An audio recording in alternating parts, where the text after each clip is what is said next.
বিসমিল্লাহির রহমানির রহিম। আসসালামু আলাইকুম। পিএন ডেলি ব্লগে সবাইকে অনেক অনেক শুভেচ্ছা। আবার চলে আসলাম নিউ আরেকটি লাইফস্টাইল ডেলি ব্লগ নিয়ে।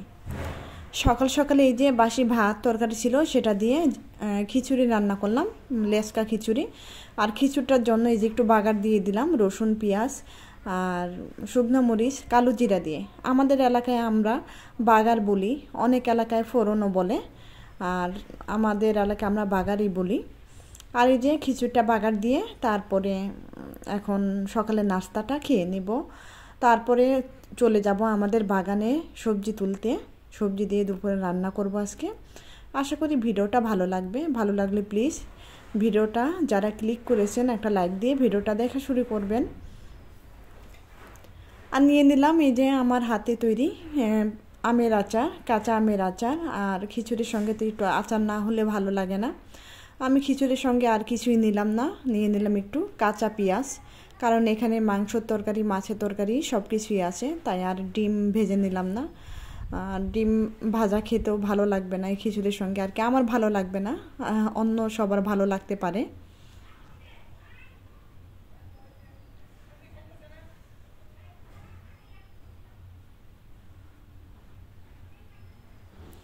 অনেকে আমার চ্যানেলে আসে যে পাশে থেকে গেলাম, বন্ধু হয়ে গেলাম। প্লিজ এই কথাটা কেউই বলবেন না আমার চ্যানেলে এসে। আমার চ্যানেলটা একদম ড্যামেজ হয়ে যাচ্ছে, এই কথাটা কেউ লিখবেন না প্লিজ, দয়া করে সবার কাছে আমার অনুরোধ। তারপরে চলে আসলাম এই যে সবজি খেতে। আর এই যে দেখো কি সুন্দর দুইটা ক্যালাকুস পেকে আছে, তাই আমি একটু তুলে নিলাম। অনেক ভালো লাগছে ক্যালাকুস দুটো।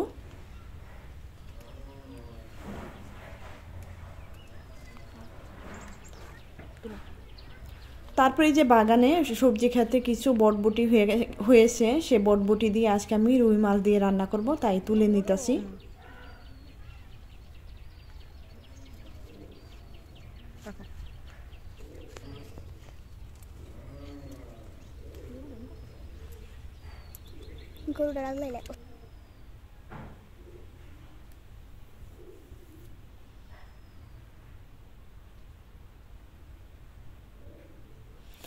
মাশাল্লাহ অনেকগুলো বটবটি হয়েছে। আর একদিন আবার পাট শাক খাবো। আর এদিকে দেখো কি সুন্দর কামরাঙ্গা হয়ে আছে, পেকে গেছে।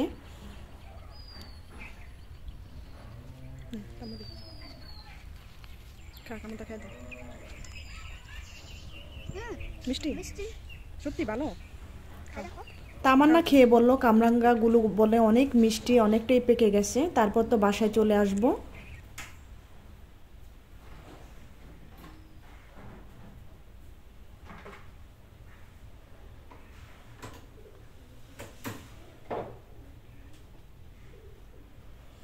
আমি কিছু শাকও তুলে নিছি অফ ক্যামেরায়, শাকগুলো ক্যামেরাতে দেখাই নাই। আর রান্নাটাও আমি আজকে শাক রান্নাটাও শেয়ার করব না, শর্টকাটভাবে শুধু মাছ রান্নাটাই শেয়ার করব।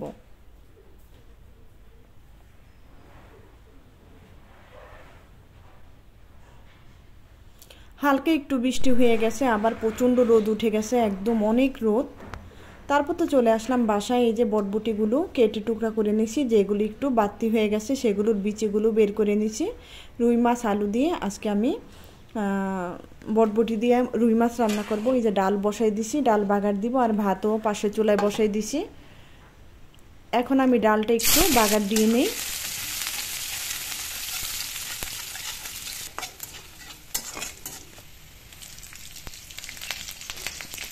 রসুন পেঁয়াজ কাঁচামরিচ দিয়ে ডালটা বাগার দিয়ে দিলাম।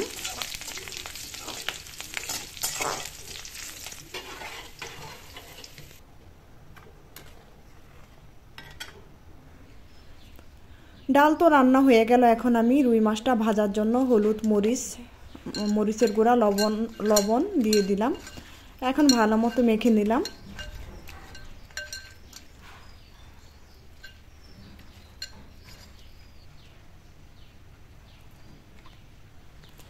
কড়াইতে তেল দিয়ে দিলাম। তেলটা ভালো মতো গরম হওয়ার পরে মাছটা দিয়ে দিব, না হয় ভালো মতো গরম না হলে মাছটা কিন্তু সহজে উঠবে না।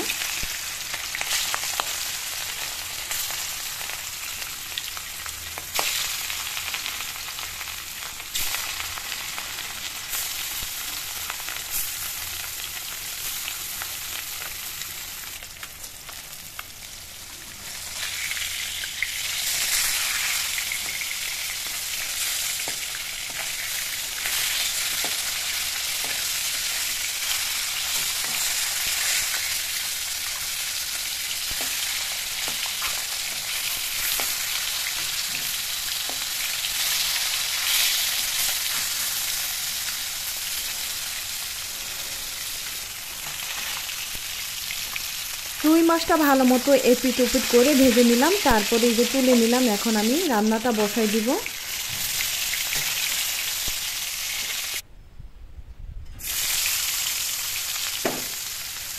পেঁয়াজ কাঁচামরিচগুলো তেলে দিয়ে দিলাম, আর একটু তেল দিয়ে দিছি, আর মাছ ভাজা তেল ছিল সেটা দিয়ে আমি পেঁয়াজটা ভালো মতো ভেজে নিতেছি। তারপর দিয়ে দিব হলুদের গুঁড়া, মরিচের গুঁড়া, আদা রসুন জিরা একসঙ্গে বাটা, পরিমাণ মতো লবণ দিয়ে ভালো মতো মশলাটা আমি একটু তেলে কষাই নিব।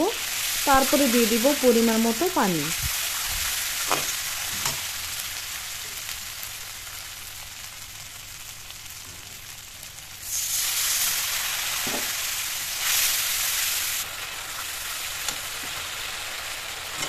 পানি দিয়ে মশলাটা ভালো মতো কষিয়ে দিয়ে দিলাম আলুটা একটু কষিয়ে তারপর দিয়ে দিব বটবটি। আর আলুটা কিন্তু আমি অফ ক্যামেরা একটু সিদ্ধ করে পানিটা ফেলে দিছি।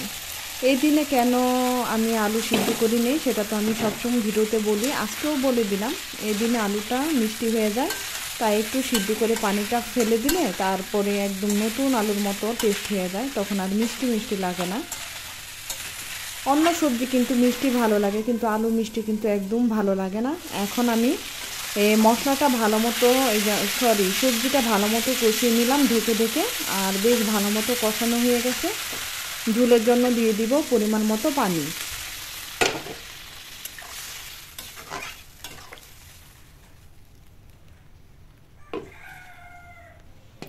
পানিটা দিয়ে ঢেকে দিলাম, পানিটা বলক তোলার জন্য। বলকটা উঠে গেছে, তারপর দিয়ে দিলাম ভেজে রাখা মাছটা দিয়ে এখন আমি বেশ কিছুক্ষণ রান্না করে নিব। আর এদিকে কিন্তু আমার ফ্রিজিং করা টমেটো আছে, এগুলো দিতে আমি ভুলেই যাই, শুধু শুধু ফ্রিজিং করে রেখেছি। মাঝে মাঝে একটু ডালে দিই, আর তরকারিতে দিতে একদম ভুলে যাই।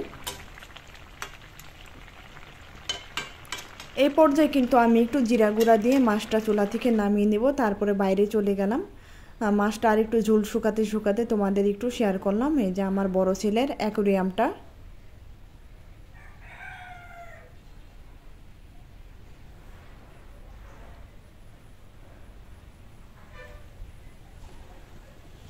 হালকা পাতলা একটু বৃষ্টি হয়ে আবার দেখো একদম ফাটাফাটি রোদ উঠে গেছে।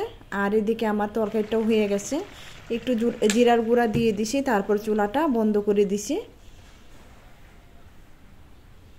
হয়ে গেল আমার রুই মাছের তরকারি। আর খেতে বসে গেলাম দুপুরে বিসমিল্লাহ বলে, আর গোসল টোসল করে তারপরে খাবার খেতে চলে আসলাম।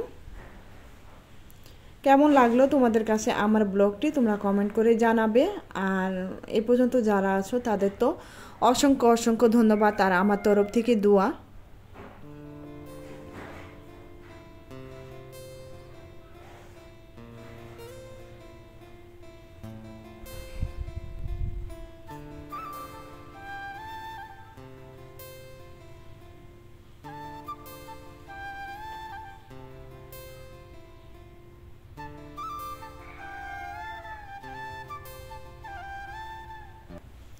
আজকের মতো ভিডিওটা এখানেই শেষ করব, আবার চলে আসবো নিউ আরেকটি লাইফস্টাইল ডেইলি ব্লগ নিয়ে। সেই পর্যন্ত তোমরা ভালো থাকো, সুস্থ থাকবে। আল্লাহ হাফিজ, আসসালামু আলাইকুম।